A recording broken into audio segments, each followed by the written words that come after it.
Brother మీ పేరు? నా పేరు బోలు నాగరాజ్ యాదవ్ అంటారు. ఎట్లా ఉండబోతుంది? ఎమ్మెల్సీ ఎలక్షన్లు వస్తూ ఉన్నాయి పట్టభద్రులకు సంబంధించి. మీరు ఒక పట్టభద్రుడిగా ఏం చెప్పాలనుకుంటున్నారు? ఈరోజు తెలంగాణ రాష్ట్రం నీళ్లు నిధులు నియామకాలు అనే కార్యక్రమంలో తెలంగాణ రాష్ట్రాన్ని ఈరోజు ఆ పోరాటంలో తెలంగాణ రాష్ట్రాన్ని సాధించుకున్నాము. తెలంగాణ రాష్ట్రం వచ్చిన తర్వాత గౌరవ తెలంగాణ ఉద్యమ పోరాట నిర్మాత కేసీఆర్ గారు ముఖ్యమంత్రి అయిన తర్వాత వాస్తవానికి ఉద్యోగాలు అంటే ఆ క్రమంలో నీళ్లు నిధులు నియామకాల క్రమంలో నీళ్లు తీసుకొచ్చిండు. అదేవిధంగా నిధులు అనే కార్యక్రమంలో అదేవిధంగా మరి నియామకాలు కూడా చేపట్టిండు.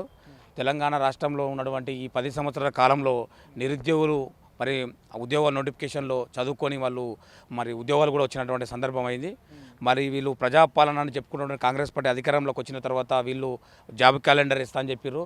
ఆ తర్వాత వాళ్ళు ఆ జాబ్ క్యాలెండర్ ద్వారా నిరుద్యోగులు అంటే వాస్తవానికి ఓపెన్గా చెప్పాలనుకుంటే కేసీఆర్ నిరుద్యోగులు అంటే ఆ నిరుద్యోగులే ఓడగొట్టడం జరిగింది వాస్తవానికి.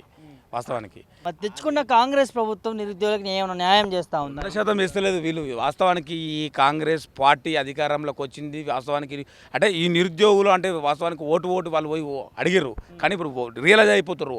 ఈ 5 నెలల్లో ప్రజాపాలన చెప్పుకుంటున్నటువంటి యనమల రేవంత్ రెడ్డి పాలన ఏ విధంగా ఉందంటే గుమ్మడికాయ దొంగ అంటే భుజాలు దడుపుకున్న విధంగా ఈ తెలంగాణ రాష్ట్రంలో వారి పరిపాలన అనేది అట్లా ఉన్నది. అంటే ఈరోజు కాంగ్రెస్ పార్టీ ఒక బ్లాక్మెయిల్ అయినటువంటి ఒక ఎవరికిచ్చారు తీర్మారు మల్లన్నకి ఇచ్చారు. అంటే కేసీఆర్ ప్రభుత్వంలో తెలంగాణ ప్రభుత్వంలో ప్రశ్నించినటువంటి తీర్మారు మల్లన్న 5 నెలల నుంచి ఎడివేయండు. ఈ క్యూన్యూస్ ఎడివేయింది. అంటే ఈరోజు తెలంగాణ నిరుద్యోగులు కూడా ఆలోచిస్తూ ఉన్నారు. 100% ఈ ఎమ్మెల్సీ ఎన్నికల్లో తెలంగాణ ప్రజలు కావచ్చు 100% కేసీఆర్ వెంబడే ఉన్నారు. ఎందుకంటే రియలైజ్గా తెలంగాణ కోసం అనుగుణటువంటి పట్టున్న నాయకుడు కేసీఆర్ గారు. ఈ తీర్మారు మల్లిగాడు కావచ్చు అశోక్ కావచ్చు వీళ్ళందరూ అవకాశాన్ని బట్టి సందర్భాన్ని బట్టి మాట్లాడేవాళ్ళు. కానీ తెలంగాణ ప్రజలలో గుండెల్లో చిరస్థాయిగా నిలబడి కేసీఆర్ 100% టీఆర్ఎస్ పార్టీ బలపరిచినటువంటి అభ్యర్థి ఈ మన రాకేష్ రెడ్డి గారు గెలవబోతూ ఉన్నారు. అంటే ఒకవైపు నుంచి నా సొంత ఆస్తులు కూడా నేను ప్రభుత్వానికి రాసిచ్చినాను తీర్మార్ మల్లన్న చెప్తా ఉన్నాడు. నిరుద్యోగ పట్టభద్రుల పట్ల నేను నిల్చుంటా అని చెప్తా ఉన్నారు. ఏం చెప్తారు? 100% తప్పండి. అంగిలాగు సిద్ధాంతం అన్నటువంటి తీర్మార్ మల్లన్న ₹1,00,000 అటువంటి 2-3 లక్షల వాచ్ ఎక్కడిది? మందూరు 20,000 బాటిల్ అవుతాడట. జాకువార్ అదే బాటిల్ 20,000 బాటిల్ అవుతాడట. ఇవన్నీ ఎక్కడి? అంగిలాగు సిద్ధాంతం అన్నాడు ఫస్ట్. అంగిలాగు సిద్ధాంతం ఎక్కడుంది? తీర్మార్ మల్లన్న క్యూనిస్ ఎక్కడిది? కత్ ఎక్కడిది? వోల్వా కార్ ఎక్కడిది? అంటే బ్లాక్ మెయిలరు. నిజంగా చెప్తున్న ఈ వేదిక నుంచి ఉస్మానియా గడ్డ నుంచి మరో నయం వచ్చిండు నల్గొండకు. నిజమైన నయం మరో నయము ఈ తీర్మార్ మల్లన్న రూపంలో మరో వస్తుండు. పెద్ద బ్లాక్ మెయిలరు.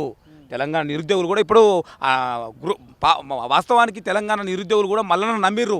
రియలైజ్ అవుతారు తెలంగాణ ప్రజలు తెలంగాణ నిరుద్యోగులు 100% ఓడగొట్టాలి. తీర్మార్ మల్లన్న పెద్ద బ్లాక్ మెయిలరు. వాస్తవానికి మనకు అర్థమవుతుంది బ్రదర్. ఇప్పుడు వాస్తవానికి 5 నెలల ప్రజాపాలన ఏం ఉద్యోగాలు ఇచ్చారు? గత ప్రభుత్వం నియమించినటువంటి ఉద్యోగాలు వేసినటువంటి ఉద్యోగాలను వీళ్ళు ఆర్డర్ కాపీ ఇచ్చారు తప్ప వీళ్ళు క్యాలెండర్ వేయలే. 2 లక్షల ఉద్యోగాలు అన్నాడు. ఇచ్చిర్రా? ఒక్క ఉద్యోగం కూడా ఇంతవరకు ఫిలప్ చేయాలి. 5 నెలలు అయింది. వాస్తవానికి 100% ప్రజలు గమనిస్తూ ఉన్నారు. 100% ఈ తీర్మారి మల్లన్నైనా ఎవరినైనా ప్రజలు విశ్వసించే ప్రజల గొంతుక అని చెప్పి చెప్తా ఉంటాడు తీర్మార్ మల్లన్న. ప్రజా సమస్య కోసం నేను కష్టపడ్డా, ఒక జర్నలిస్ట్గా నేను నా వృత్తిని చేసుకున్నా. ఇలా కాంగ్రెస్కి వచ్చి నేను ఏదైతే పట్టభద్రులు కావచ్చు లేకపోతే నేను చేసే పరిపాలన చేసి చూపిస్తా నా వంతు అని చెప్పి. ఇప్పుడు 46 జీవో ఉండేమన్నా మాట్లాడిండా? తెలంగాణ ప్రభుత్వంలో ఉన్నటువంటి తీర్మార్ మల్లన్న 46 జీవో గురించి మాట్లాడవచ్చు. తెలంగాణ వ్యతిరేకమైన ఉన్న నిరుద్యోగుల గురించి మాట్లాడవచ్చు. 5 నెలల నిరుద్యోగులు లేరా? ప్రజాపాలనలో ఇప్పుడు ఉద్యోగాలు ఎటువైనాయి? జాబ్ క్యాలెండర్ ఇస్తున్నారు కదా, మరి ఏమైంది? ఇప్పుడు టీఎస్పీఎస్సీ నియమించారు మహేందర్ రెడ్డి, టీఎస్పీఎస్ చైర్మన్ ఇచ్చారు. మరి టీఎస్పీఎస్ చైర్మన్ మహేందర్ రెడ్డి ఇచ్చిన తర్వాత మరి జాబ్ క్యాలెండర్ ఏమైంది? ఈ తీర్మార్ మల్లన్న ఎటువేయండు? ఇప్పుడు ఎమ్మెల్యేలు రాగానే అంటే నువ్వు ఏదో ఉద్యోగం కోసం అంటే నిరుద్యోగులకు ఉద్యోగాలు అవసరం లేదు కానీ నీకు ఉద్యోగం కావాలి అంటే తెలంగాణ ప్రజలు తెలంగాణ నిరుద్యోగులు గుర్తిస్తురండి. అంగిలాగు సిద్ధాంతం అన్న తీర్మార్ మల్లన్న ఇన్ని వేల కోట్లు ఎట్లా సంపాదిస్తూ ఉండు. వాళ్ళు కారు ఎక్కడి మొన్న చూసారు నల్గొండ పర్యటనలో నాగార్జున సార్లో పెద్ద బెంజి కారు ఏదో కారులో తిరుగుతుండు. ఇవన్నీ ఎక్కడి? నిరుద్యోగులు కూడా గమనిస్తున్నారు. నీ అంగిలాగు సిద్ధాంతం ఏంటి? నీ కథ ఏంది? నీ కార్ఖానా నీ ప్రశ్నించే తత్వం ఏంది? జర్నలిస్టు ముసుగులో నువ్వు బ్లాక్మెయిల్ చేస్తూ ఉన్నావు. ఈరోజు నల్గొండ కావచ్చు, వరంగల్ కావచ్చు, ఖమ్మం కూడా నిరుద్యోగులు ఎదురు చూస్తుర్రు. అంటే అబ్బో పెద్ద నయం వచ్చిండయ్యా, ఈ నయం వస్తే తెలంగాణ అబ్బో ఘోరం చేస్తాడు ఏదో చేస్తాడు అని 100% అందరూ సహకరించని నాకు 100% ఓడిపోతాడు. ఎందుకు నల్గొండ నయం అని ఒక పెద్ద మాట మాట్లాడినారు? అరే ఇప్పుడు నయం ఏం చేసి నరచకాలు చేయలేదా? ఆయన ఒక చిన్ని నుంచి ఆయన అంచెలంచెలుగా ఏది ఒక వ్యవస్థను వాడుకొని ఒక పోలీసు ఇన్ఫార్మర్గా వాడుకొని ఒక వ్యవస్థను ఒక సామ్రాజ్యాన్ని స్థాపించుకున్నాడు. తెలంగాణ ప్రజలు ఈరోజు ఒక బీసీ ముసుగులో ఉన్నటువంటి ఈ యొక్క తీర్మార్ మల్లన్న అలియాస్ చింతపండు నవీన్ 100% ఒక బ్లాక్ మెయిలర్ అండి. ఎంత బ్లాక్ మెయిలర్ అంటే 100% కనబడతలేదా? ఈ సిస్టమ్ ఒక క్యూనిస్ని అడ్డం పెట్టుకొని రాజకీయ నాయకుల యొక్క ఆ అవసరాలను ఈరోజు అట్లా ఆ రకంగా తయారు చేసుకొని వాస్తవానికి అడ్డుకొని ఈరోజు ఇట్లా వచ్చే ప్రయత్నం చేస్తూ ఉన్నాడు. అంటే బ్లాక్ మెయిలర్ పెద్ద 100% బ్లాక్ మెయిలరు. ఈ ప్రశ్నించే గొంతుకనే ముసుగులో లీడర్లను బెదిరించుకుంటూ బతుకుతుండు. ఎట్లా ఉండబోతుంది మరి మొత్తానికి ఎవరు గెలుస్తారంటూ? అంటే ఒకవైపు 3 పార్టీలు పోటీ చేస్తూ ఉన్నాయి, దాంతోపాటు ఇండిపెండెంట్ అభ్యర్థులు కూడా పోటీ చేస్తూ ఉన్నారు. సో ఎవరు గెలిస్తే ఇప్పుడు అన్న టీఆర్ఎస్ బీఆర్ఎస్ ప్రతిపాదించినటువంటి అభ్యర్థి రాకేష్ రెడ్డి, బీజేపీ బలపరిచినటువంటి అభ్యర్థి ప్రేమేందర్ రెడ్డి, ఇప్పుడు కాంగ్రెస్ బలపరిచినటువంటి తీర్మారు మల్లన్న. ఇప్పుడు ప్రేమేందర్ రెడ్డి ఆయన సచిన పాము ముసలాయన, ఆయనకేం మేరకు నిరుద్యోగుల గురించి ఏం మాట్లాడతాడు? ఊ అంటే ఊ అన్నాడు, ఊ అంటే ఈ అన్నాడు. ఆయనకేం తెలుసు? అంతో ఇంతో ఒక భావజాలం ఉన్న వ్యక్తిగా, ఒక అవుట్రేట్గా, ఒక నేపథ్యం నుంచి, ఒక అట్టడుగు స్థాయి నేపథ్యం నుంచి వచ్చి ఆయన 100 కోట్లు ఏం లేవు. రాకేష్ రెడ్డి ఒక ప్రజా గొంతుకై ఉన్నాడు. ఇప్పుడు తీర్మాన మల్లన్న గురించి మనకు తెలుసు, ఆయన నిరుద్యోగుల గురించి మాట్లాడుతూ అంటాడు, అది మాట్లాడుతూ అంటాడు, ఇది మాట్లాడు. ఇంతవరకు మాట్లాడాడన్నా ఈ 5 నెలలు ప్రభుత్వ పాలన వచ్చిన తర్వాత ఒకనాడు ఆయన కిన్యూస్లా వీళ్ళ గురించి మాట్లాడిండా? అంటే వాళ్ళు కొడతా అంటారు. ఇప్పుడు తెలంగాణ ప్రజలు ఉన్నటువంటి నిరుద్యోగులు తీర్మానాలను కొడతా అంటారు. కాలు మొక్తం గీలు మొక్తం కేసీఆర్ కూడా కొట్టాలి అంటే తెలంగాణ ప్రజలకు అర్థమైపోయింది.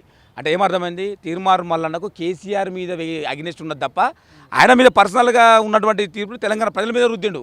తెలంగాణ ప్రజలు నిరుద్యోగులు రియలైజ్ అవుతారు, కేసీఆర్ గొప్పోడు, మాకు అంతో ఇంత ఉద్యోగాలు ఇచ్చిండు, ఈ ప్రజాపాలన లేదు, ఉష్టి పాలన లేదు, ఈ మూర్ఖత్వ పాలన, ఈ పాలన మనకి ఏం లేదు, కేసీఆర్ బెటర్. వాస్తవానికి తెలంగాణ రైతులు కావచ్చు, తెలంగాణ ప్రజానికం ఈరోజు ఏడుతుంది, గగ్గోలు పెడుతుంది, ఎటువైన నిరాజనాలు వలుకుతారు. నిరుద్యోగులు కూడా రియలైజ్ అవుతారు. ఉద్యోగాలు 2000 లక్షల ఉద్యోగాలు ఇచ్చిండండి. కోట్ల కెండింగ్ల వల్ల దానికి ఏం చేస్తాం? ఇప్పుడు కిలరైస్ అనేది వాళ్ళు ఇస్తుర్రు. 100% రాకేష్ రెడ్డి గెలుస్తాడు. ఇంకా మీ నిరుద్యోగ అంశానికి వస్తే 2 లక్షల ఉద్యోగాలు ఇస్తామన్నారు, అదేవిధంగా నిరుద్యోగ భృతి ఇస్తామన్నారు, అదేవిధంగా అప్లికేషన్లు ఏదైతే ఉందో 0 అప్లికేషన్లు గవర్నమెంట్ జాబ్స్కి అప్లై చేసేది ఎలాంటి చెల్లింపు లేదన్నాడు డబ్బులు. సో ఏం చెప్తారు దీంట్లో? కాంగ్రెస్ పార్టీ అంటేనే పెద్ద కాంగ్రెస్, దానికి ఒక విలువలు ఉంటుందా అండి? ఇప్పుడు వాళ్ళు మొన్న ఏమన్నారు? నిరుద్యోగ భృతి అన్నారు.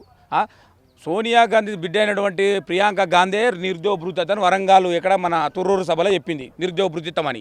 అధికారంలోకి వచ్చినటువంటి ఒక డిప్యూటీ సీఎం అయినటువంటి బట్టి విక్రమార్క గారు అసలు మేము నిరుద్యోగ గురించి అంశమే తెలియదు అన్నారు. అందరు అప్లై చేసుకున్నటువంటి 0 అప్లికేషన్ ₹1 లేకుండా అందరు అప్లై చేసుకోవచ్చు, అప్లై చేసుకున్న అందరికీ మీరు చేస్తున్నారు. ఇప్పుడు మళ్ళీ అప్లికేషన్ 2000 3000 ఇప్పుడు అన్ని రకాలుగా ఇప్పుడు డిఎస్ 1 పేపర్ 2 పేపర్లు అందరికీ ఘోరంగా ఫీజు పెంచింది. ఇప్పుడు కాంగ్రెస్ పార్టీ నమ్మపరిస్థితి లేదన్న. వాస్తవానికి తెలంగాణ ప్రజలకు అర్థమవుతుంది. అదే ఢిల్లీకి పోవాలి మళ్ళీ ఏమన్నా అంటే అంటే ఈ అంటే ఒక పోస్ట్ చేయాలన్నా ఏదైనా నేనంటే ఢిల్లీకి పోవాలి. ఢిల్లీల బాసు కాదు, గలీల బాసు కేసీఆర్. తెలంగాణ ప్రజల యొక్క బాసే కేసీఆర్. కాబట్టి తెలంగాణ ప్రజలు ఆలోచిస్తున్నారు, 5 నెలల్లో మేము చాలా తప్పు చేసినాం, నిరుద్యోగులుగా ఉండి మేము ఎంతో కేసీఆర్ ఓడగొట్టుకుని పెద్ద తప్పు చేసినామని నిరుద్యోగులు చాలామంది మాతో డిస్కషన్ చేస్తారు. యూనివర్సిటీ వేదికగా చాలా మీరు చూస్తారు అందరు వ్యవస్థగా. ఎవరు నమ్మరు, కాంగ్రెస్ పార్టీని నమ్మే పరిస్థితి లేదన్న వాస్తవాన్ని చెప్పాలంటే. ఇటు బీజేపీని కూడా నమ్మేటట్లేడు. బీజేపీ కూడా ఒక మతతత్వం ఉన్నటువంటి ఒక మతాన్ని అడ్డం పెట్టుకొని రాజకీయం చేస్తుంది తప్ప ఈరోజు దేశంలో మితిపీరినటువంటి అవినీతి లక్షల కోట్లమైనటువంటి ఇప్పుడు కేసీఆర్ అప్పు చేసిండు అంటారు. మరి మోడీ ఎంత చేసిండు అప్పు? అదాని అమ్మాడి ఎట్లా 1000 కోట్లు సంపాదించిండు, మరి ముఖేష్ అంబానీ 1000 కోట్లు సంపాదించి ఎప్పుడన్నా మాట్లాడుతున్నారన్నా? ఈ మీడియా కూడా కొంత కొమ్ము, అంటే వాస్తవానికి చెప్పాలంటే కొన్ని మీడియా సెక్టర్ కూడా కొన్ని కొమ్ము కాస్తున్నాయి వాస్తవానికి. ఈరోజు వాస్తవానికి అభివృద్ధి రెఫరెండం ఉండాలి. నువ్వు ఎంతమందికి ఉద్యోగాలు ఇచ్చినావు అనాలి. సంవత్సరానికి 2 కోట్ల ఉద్యోగాలు ఇస్తాడు. రేపు బీజేపీ కోటేస్తారా? ప్రేమేందర్ రెడ్డి కోటేస్తారన్న 2 కోట్ల ఉద్యోగాలు ఇస్తానన్నాడన్నా మోడీ. ఏడిచ్చిండు? ఇప్పుడు 10 సంవత్సరాలు పరిపాలించినటువంటి నరేంద్ర మోడీ ఎన్ని వేల కోట్ల ఉద్యోగాలు ఇచ్చిండు? బీజేపీని కూడా ప్రజలు గమనిస్తూ ఉన్నారు. ఇవన్నీ ముఖ్యం కాదయా, మాకు తెలంగాణ రాష్ట్రాన్ని సాధించిన కేసీఆర్ ఉద్యోగాలు ఇచ్చిండు, ఆయనే గొప్పోడు. 100% ఎమ్మెల్సీలో ఇప్పుడు ఆత్మగౌరవ పత్రిక ఈ ఎన్నికల్లో మన కేసీఆర్ని గెలిపించుకోకుంటే ఈ ప్రశ్నార్థకరమైన ఉద్యోగాలు కూడా రావనే అన్నట్టు మన తెలంగాణ నిరుద్యోగులు అనుకుంటా ఉన్నారు వాస్తవానికి. 100% ఇప్పుడు మేము అన్నీ చెప్పినా కదన్న. ఇప్పుడు ప్రేమేందర్ రెడ్డి నరేంద్ర మోడీ ఉద్యోగాలు ఇస్తారంటే ఇవ్వలేదు. ఈ తీర్మానం వలన అలియాస్ చింతపండు నవీన్ కూడా బ్లాక్ మెయిలర్ తప్ప ఆయన సొంత ఎజెండా కోసం తప్ప నిరుద్యోగుల గురించి మాట్లాడిన పాపన లేదు.